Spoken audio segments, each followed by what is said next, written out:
7 of the Standard that could raise quite some controversy. Uhuru Kin got millions from NYS diesel deal. A close relative of President Uhuru Kenyatta, according to this article, was among suppliers who were paid millions of shillings by the NYS. A Paul Gadesha Muhoho company, Petro-Kenya Oil Company Limited, made about 68 million Kenya shillings this year for supplying diesel to NYS.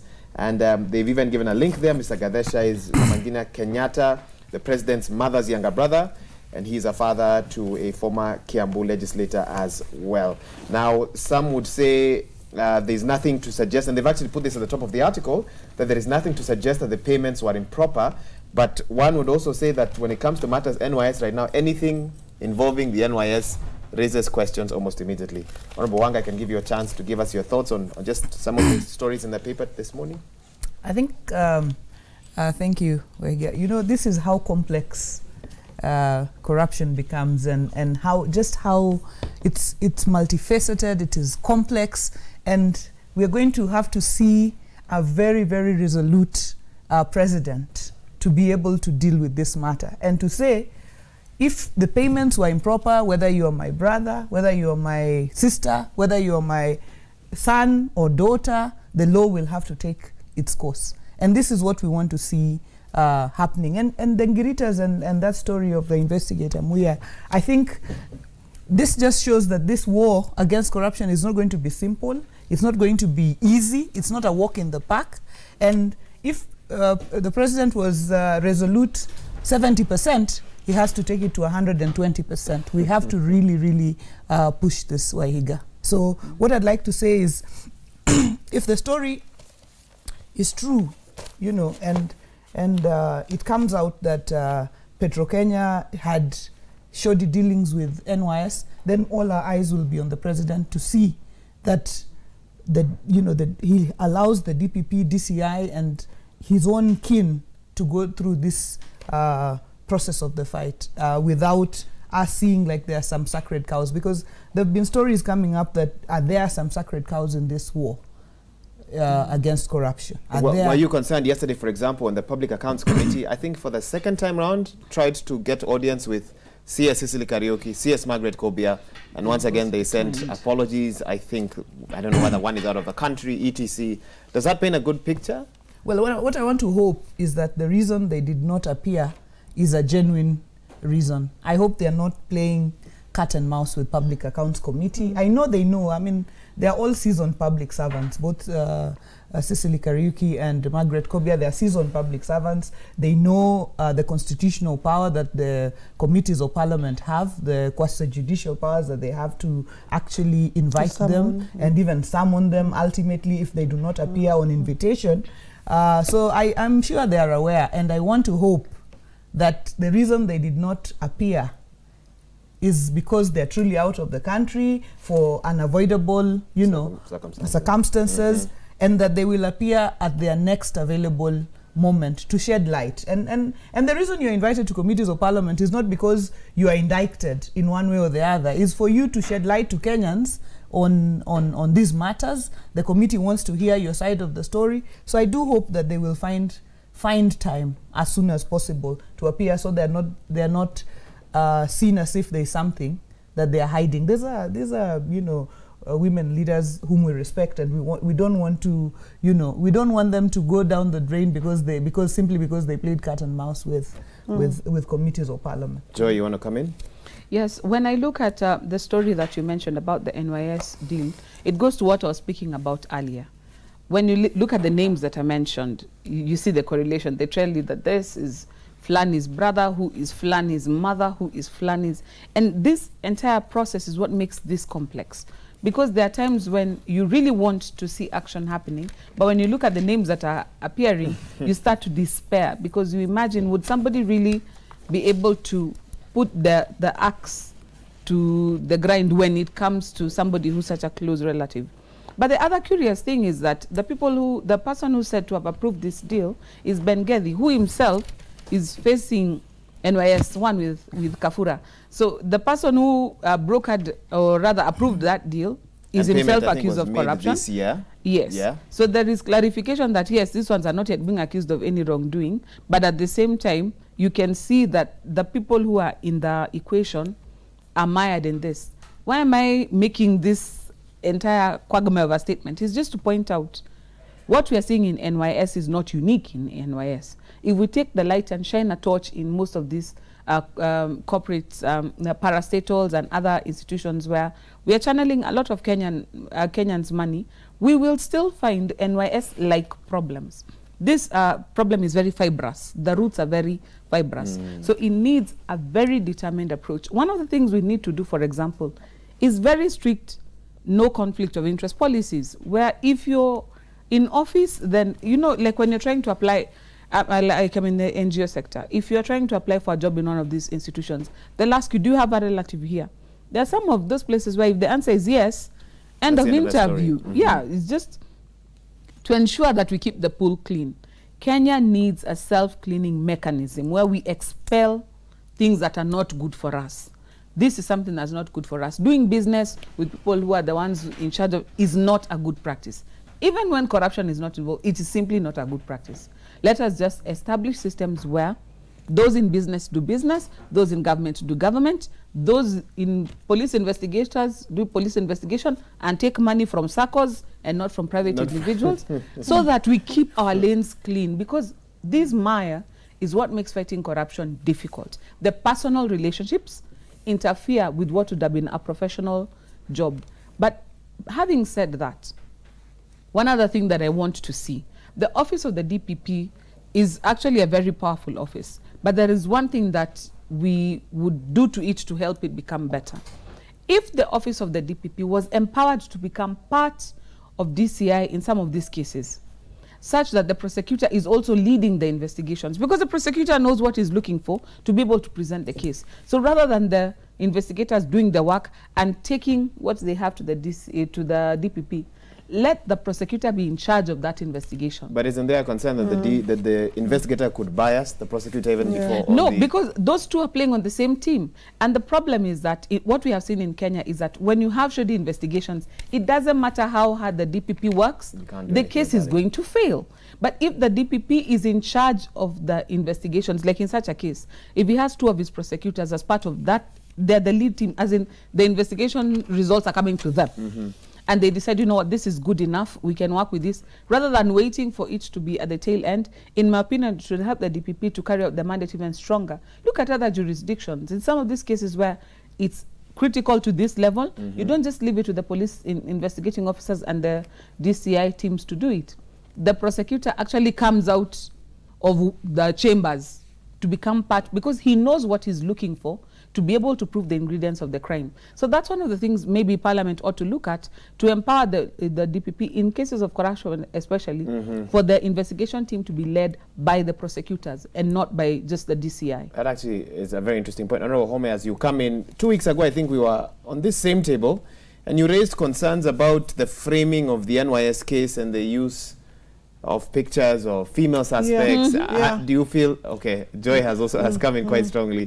Do you feel that that is changing, and do you still share the same concerns you had? You know, I said we want to see the male faces, because that time they were flashing the media, and I say that with a lot of respect, and because I think the media is playing a very critical role and will play a very critical role.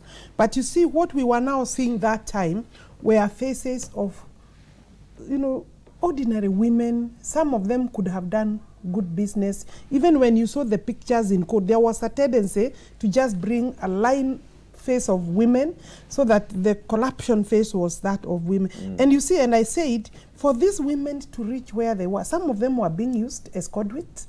Some of them didn't even know the companies had been formed. Others could have been innocent girlfriends, and you know, because we are living in Kenya, and therefore that cannot be the face.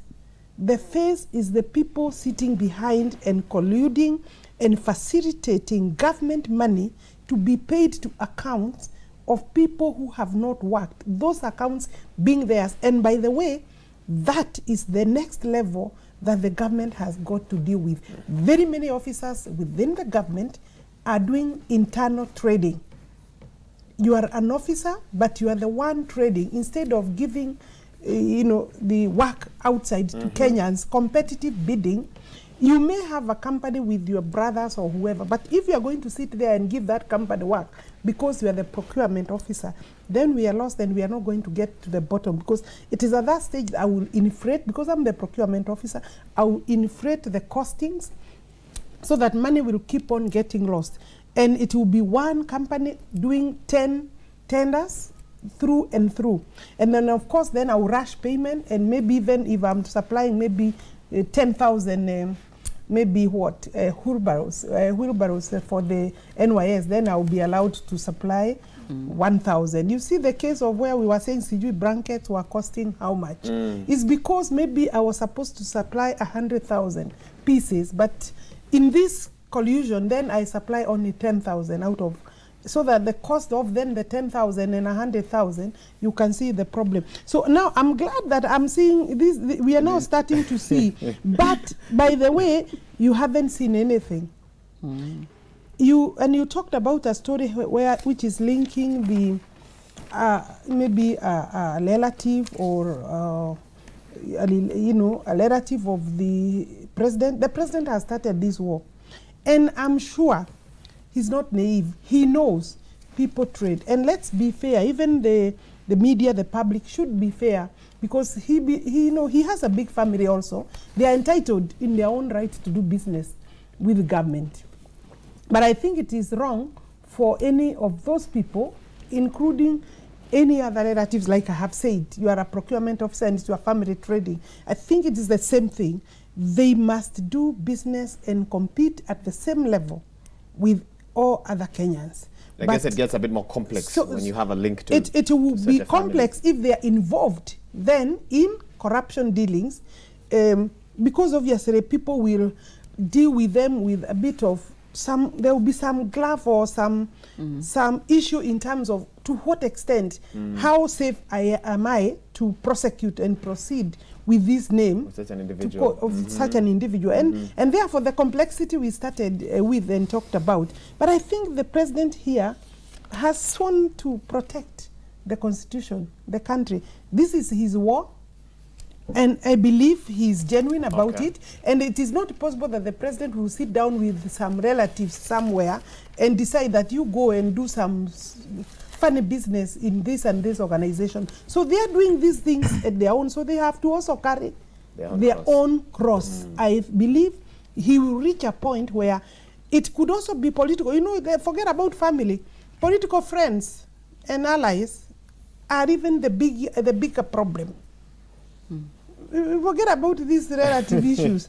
Those are few. The political allies from all over. You seem to know a lot, Honorable Wahome. What I'm saying, this business is being done with a lot of political influence. A lot of this business. So we will have to start seeing names that really matter in this war. Fair enough. Honorable Wanga, come in.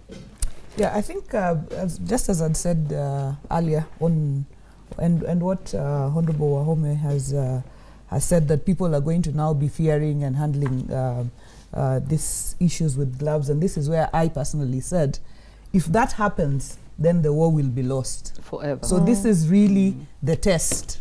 This is the test for the president. This is the test for DCI. This is the test for the DPP. If we start to see, and this is not the final name, there are going to be many names. And you know, there are going to be many names popping up, and like they did in the first NYS scandal. And when we started to see, you know, that people were just now being let go scot-free, that is where we lost the war in NYS 1. That is why we were unable ultimately to even prosecute Kavura and all people who had confessed carrying money in sacks and so on and so forth. So the test is here, and we want to see President Uhuru in his second term, the new one, you know, the determined one, the resolute one. And here is when we want to see that there are going to be no sacred cows. Whether you're my sister, whether you're my brother, you're going to be treated in the same way. We want to see, in the event that other names are mentioned, including, you know, family and so on. We want to see them treated in the same way. We want to see them in court. We want to see them in remand without bail. You know, in there, you know, same story. And not eating fish fingers. You know, not eating fish fingers. You know, we want to see that same treatment. Exactly. If we do not see the same treatment, unfortunately, there will be no moral standing for anybody to come out and now say, you know, the small fish and the gritters of this world, you know, and I want to agree really with even if you looked at TV, you know, these girls were being shown, you know, applying lipstick and so on and so forth. It was really trivializing, you know, this thing and trivializing the war. We want to see the real faces, you know, of not, you know, the other face was Kavura, now this face is Grita, and the girls are the ones being put, not even Jeremiah. It is Anne, you know, whose face is all over the place. So really, let's get the real faces out. There is a gender bias in this war. Yeah, there is from the media. This is actually because the faces are being brought by the media. And you saw there was a question that you had raised about the parliamentary committee in terms of the ministers not appearing. Let me first say that it's important for Kenyans to know, and the media, I'm sure, knows that the parliamentary committee does not ask you whether you are available. If they want to summon you, they don't ask a minister or whoever else that give us a day. Very rarely will that happen. Yeah, it is. We do an invitation and give 7 days for you to appear before the committee. So it is most likely that sometimes the time we have given you is going to be in conflict with your diary. But then it is up to you now to, when you receive, to actually call. Don't wait for that date. You say, look, this date you have asked me to appear before the committee. I'm sorry, it is not possible because of this good. The reason must obviously be acceptable to the committee and must be a good reason, because we don't have time to. We also work within very tight timelines. So I want to agree with the Honorable Gladys that it is possible that they were not available. But you see, Kenyans will ask, what a coincidence. But I mean, both of them. It's not the first time that they have been but you see, summoned. ministers' diaries are also very complex and they are busy. And you know, you have given just 7 days. So we would expect that they will be able to appear. And you cannot get away from Parliament. You have no choice. You don't have a choice. This is the executive being summoned, and under the Constitution and our mandate, you better come and say, by the way, you are nonsensical. Why are you summoning me? There is nothing that is there to answer.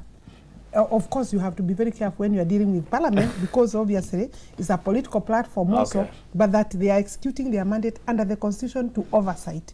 So you have to come and say, the reason this happened is ABC. And of course, even bring material.